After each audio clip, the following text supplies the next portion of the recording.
Eh bien, bonjour à tous, je suis heureux de vous retrouver. On va continuer avec nos vidéos CJP. Alors, cette nouvelle formule, par nouvelle formule, j'entends que chaque année, je réajuste un peu la présentation et on essaye d'améliorer la qualité. Alors, la dernière vidéo qui s'intitulait « Attention avec les fausses doctrines à la mode », un drôle de titre, n'est-ce pas? Eh bien, a été vue plus de 6000 fois. Et plus de 6000 fois alors qu'elle a été postée seulement il y a 4 jours. Donc nous nous rendons compte que ces vidéos intéressent de plus en plus de personnes. Maintenant, le fait qu'elles aient été vues 6000 fois ne veut pas dire que les 6000 personnes ont adhéré à son contenu, loin de là. Et j'aimerais ouvrir une parenthèse vis-à-vis de tous les retours que nous recevons, que ce soit des vidéos, que ce soit des messages écrits que nous plaçons sur la page Facebook CJP Exhortation. Parmi les personnes qui commentent ou qui nous envoient leurs réflexions, parfois à travers des emails personnels, à travers Messenger aussi, eh bien, on discerne 3 catégories. Et la première catégorie, ce sont les personnes qui approuvent ce que nous partageons et qui, à la rigueur, vraiment sont heureuses que quelqu'un ose aborder certains sujets délicats, ose parler à leur place aussi, exprimer à leur place ce qu'elles ont du mal elles-mêmes à exprimer. Et donc, c'est un grand encouragement pour elles de ne pas se sentir isolées, seules, à avoir les choses telle ou telle manière. C'est un encouragement pour nous d'ailleurs. Et je remercie vraiment ces personnes. On a droit à vraiment de gentils mots d'encouragement, à des remerciements et waouh, ça fait chaud au cœur. La deuxième catégorie de personnes, ce sont celles qui ne sont pas obligatoirement d'accord avec tout le contenu de la vidéo, qui peuvent être d'accord avec certaines parties et pas d'autres, et qui l'expriment, là aussi, à travers des messages qu'elles nous font parvenir par un biais ou un autre. Mais ces personnes restent polies, courtoises, et eh bien, elles prennent le temps d'exprimer ce qu'elles pensent, leur manière d'interpréter la parole de Dieu, et il n'y a aucun problème de ce côté avec moi, justement, tant que nous restons polis dans un échange normal. Et je tiens à vous rassurer, je ne fais pas partie des personnes qui, comme on en voit pas mal dans le monde évangélique souvent, qui envoient un peu en enfer tous ceux qui ne pensent pas comme elles, ou qui partent du principe que les gens qui ne partagent pas leur point de vue ont perdu leur salut. Et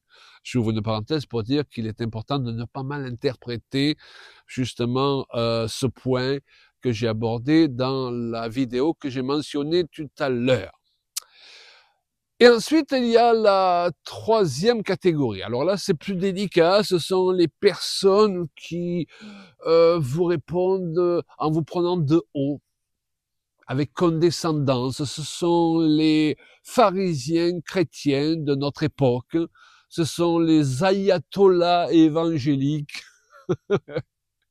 qui prennent vraiment mal que vous vous exprimiez d'une manière qui va à contre-courant de leur propre compréhension de l'écriture. Et d'ailleurs, beaucoup d'entre elles citent l'écriture et nous encouragent à analyser pour nous-mêmes l'écriture afin de voir que nous avons tort. Waouh! J'ai fait allusion au fait qu'elle me faisait penser aux pharisiens de l'époque de Jésus. Et les pharisiens à cette époque, ils connaissaient la Bible par cœur, n'est-ce pas? Ils la commentaient. Ils étaient supposés l'expliquer aux autres. Le seul problème, c'est qu'ils utilisaient la lettre pour tuer. Et ils n'étaient pas sensibles au Saint-Esprit. Ils ne savaient pas partager comme Jésus le cœur de Dieu sur le fondement en utilisant l'écriture. Et beaucoup sont comme cela. Ils n'émanent aucune gentillesse, aucune bonté de leurs commentaires. C'est que du jugement, c'est du légalisme. Et je voulais juste dire à ces personnes que c'est pas nécessaire qu'elles se donnent la peine d'écrire de grands textes et des grands commentaires, parce que dès que je vois à qui j'ai affaire, en général, cette sorte de commentaire part aussitôt à la poubelle. ok? J'ai suffisamment d'amour pour moi-même, d'estime de moi-même, sans me laisser influencer, encore moins rabaisser par cette sorte de personne. Mais enfin, je vous bénis, je les bénis quand même, parce que de toute façon, je ne peux pas leur en vouloir. J'ai connu une période, il y a plus de 40 ans, lorsque j'ai rencontré le Seigneur.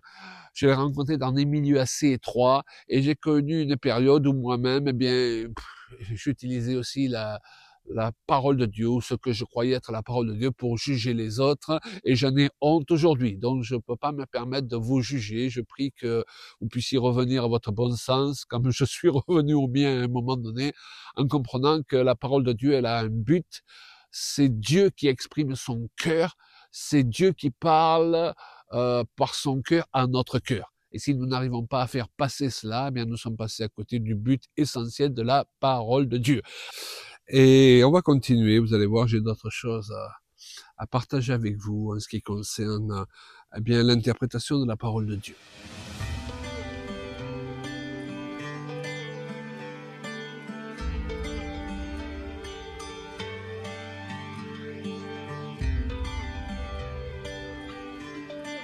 Une autre chose importante à réaliser est que lorsque nous écoutons une vidéo, lorsque nous lisons un message écrit, eh bien notre cerveau, il va pas se rappeler de toute façon tout ce qu'on vient de lire, tout ce qu'on vient de regarder, et il a tendance à focaliser sur certains points et à en oublier d'autres.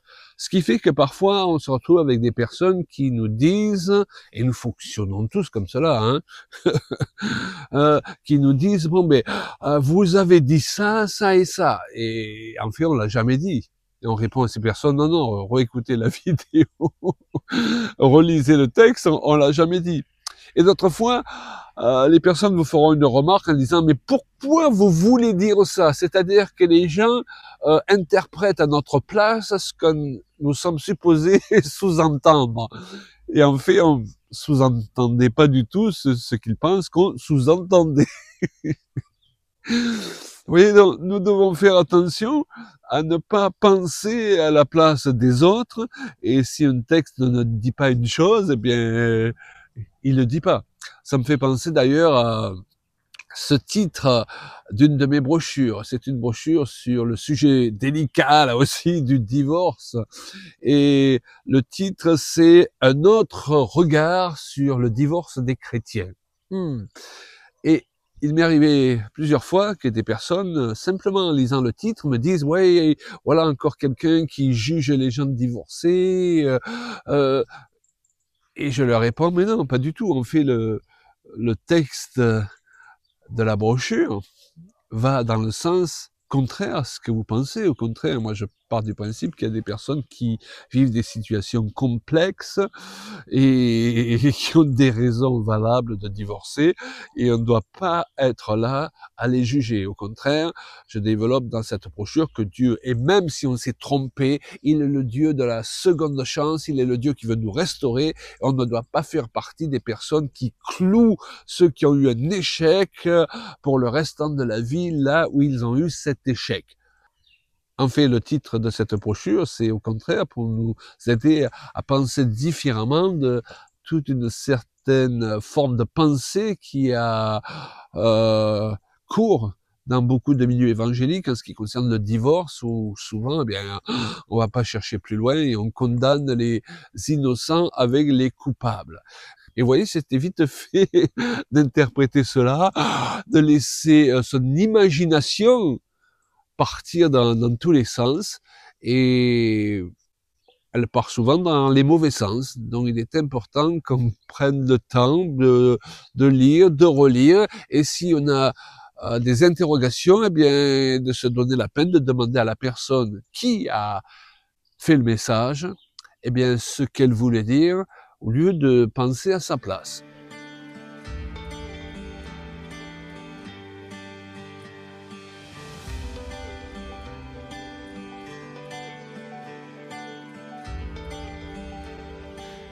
Eh bien, pour ajouter quelques précisions à la vidéo, attention avec les doctrines à la mode, je veux préciser que dans les fausses doctrines, quand même, il y a des degrés.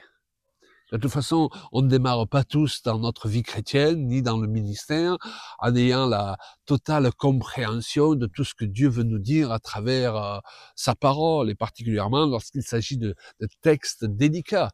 C'est l'apôtre Pierre qui fait allusion à certains des enseignements de Paul et qui dit que justement il y a des choses difficiles à comprendre et que les gens mal intentionnés tordent le sens. Et combien nous savons aujourd'hui que beaucoup d'enseignements qui sont devenus des faux enseignements qui ont cours au sein de l'Église viennent justement des paroles de l'apôtre Paul qu'on a sorties de contexte, à qui on a fait dire ce que Paul n'a jamais voulu dire.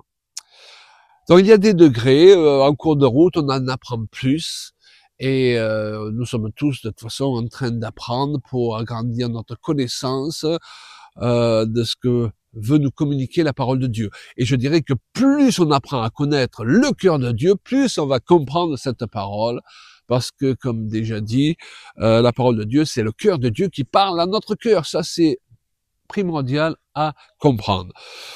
Alors, prenons l'exemple, par exemple, du retour de Jésus. Vous savez, moi, ça m'a pris du temps d'avoir une conviction là-dessus, tellement les versions sont nombreuses. Pour certaines personnes, Jésus revient avant une période de tribulation de 7 ans. Pour d'autres, il revient au milieu. Pour d'autres, il revient à la fin de cette période. Pour d'autres, eh bien, il revient pas enlever l'Église, il revient simplement à la fin des temps. Il établit son règne sur cette terre. Et il y a encore beaucoup d'autres versions qui existent. Et pour toutes ces versions, ceux qui les prêchent vont vous donner des versets bibliques, vont s'appuyer sur la Bible. D'où on ne peut pas juste dire c'est écrit et voilà, je vous prouve par A plus B que j'ai raison. Ce que je veux dire par là, c'est qu'il vaut mieux avoir une doctrine qui n'est pas si juste en ce qui concerne le retour de Jésus, l'enlèvement de l'Église, mais être prêt lorsque Jésus revient, qu'être un de ces chrétiens qui a la doctrine parfaite, mais qui ne marche pas dans l'amour, si je peux dire, à l'égard de ses semblables, qui est en train toujours de prendre les autres de haut, de juger tout le monde, parce que même si votre doctrine est juste, vous ne trouverez pas grâce auprès du Seigneur. Il est à la fois celui qui veut nous révéler sa parole et il est en même temps notre juge. Et ce jugement, il commence par la maison de Dieu. Et je voudrais bien préciser que Dieu regarde avant tout à notre cœur. Waouh! Et on ne peut pas juger toutes les situations et toutes les personnes qui prêchent des choses avec lesquelles on est plus ou moins d'accord de la même façon. Il y a des personnes qui prêchent des fausses doctrines parce qu'elles ont laissé des choses mauvaises venir dans leur cœur.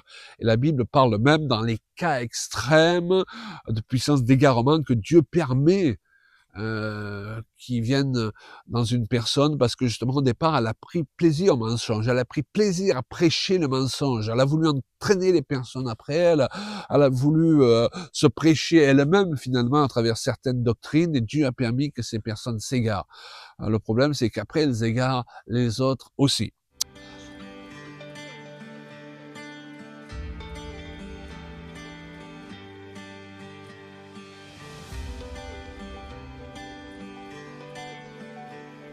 Alors le dernier point, c'est que parfois, on est en désaccord avec les gens, mais tout simplement parce qu'on n'a pas pris le temps d'analyser les choses de plus près. Et si on l'avait fait, on se rendait compte qu'en fait, on voit les choses de la même façon. Simplement, on n'a pas donné au terme les mêmes définitions. Je vais vous donner 2 exemples. La sanctification. Pour moi, il est question dans l'Écriture de 2 sortes de sanctification. Nous sommes sanctifiés par l'offrande du corps de Christ une fois pour toutes. Jésus a payé. En aucun cas, nous ne pouvons acheter notre salut par nos œuvres. Jésus a versé son sang qui nous purifie, qui fait de nous des saints, qui nous donne le statut de juste. Alléluia. Nous ne sommes pas justes à cause de notre propre justice, mais parce que Jésus, le juste, nous fait cadeau de sa justice qu'il a acquise pour nous en marchant sur cette terre sans commettre de péché, en donnant sa vie à la croix et en ressuscitant. C'est clair, net et précis. Maintenant, la Bible nous parle de produire des œuvres dignes de repentance. Elle nous dit que si le salut, eh bien, on le gagne pas par les œuvres, il n'en demeure pas moins qu'une foi vivante va produire des œuvres. Lorsque ces œuvres ne suivent pas, il y a quelque chose qui ne va pas. Vous êtes d'accord avec moi? Et marcher dans l'obéissance, produire des œuvres agréables au Père, parce que la Bible nous dit que le Père est glorifié aux yeux des hommes qui nous voient pratiquer ses œuvres, eh bien, ça s'appelle aussi marcher dans la sanctification. Ça ne remet nullement en question le fait que nous sommes sanctifiés par l'offrande du corps de Christ. On ne parle tout simplement pas de la même sanctification. Il en est de même avec la conversion. Pour certaines personnes, et on l'emploie souvent cette expression, et moi j'y crois, je l'emploie, se convertir, c'est quand on vient à Christ, on se convertit, on donne notre vie au Seigneur, et le Saint-Esprit nous transforme, nous fait naître de nouveau.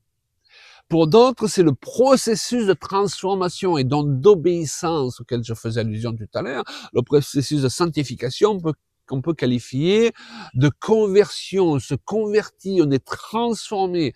Mais dans les deux cas, on peut utiliser cette expression. La conversion, c'est quoi? C'est passer d'un état à un autre. Donc, lorsqu'on est de nouveau, certainement, on passe d'un état à un autre, on se convertit. Ou on pourrait dire qu'on est converti par le Saint-Esprit. Et puis, dans notre marche avec le Seigneur, tout au long de notre destinée, eh bien, il y a un processus de conversion, c'est-à-dire de transformation et d'amélioration qui s'effectue si on marche avec le Seigneur comme on est supposé y marcher. Et c'est inutile d'être en conflit pour que ce soit notre définition qui gagne sur une autre. Sachons simplement chacun de quoi on veut parler.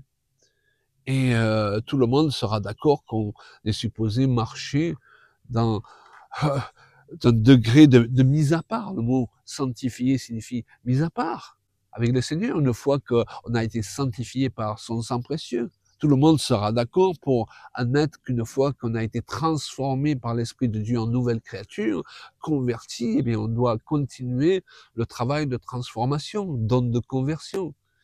Je crois que c'est un point qui est important à prendre en considération. Voilà, j'espère que cette vidéo vous sera en bénédiction. Merci pour vos retours les uns et les autres. Et je me réjouis vraiment de continuer à filmer ces vidéos dans notre jardin. Là, waouh, on n'est pas bien ici? Merci Seigneur pour la grâce que nous avons de pouvoir profiter de cette belle nature que tu as créée et te servir et toucher les gens même à distance.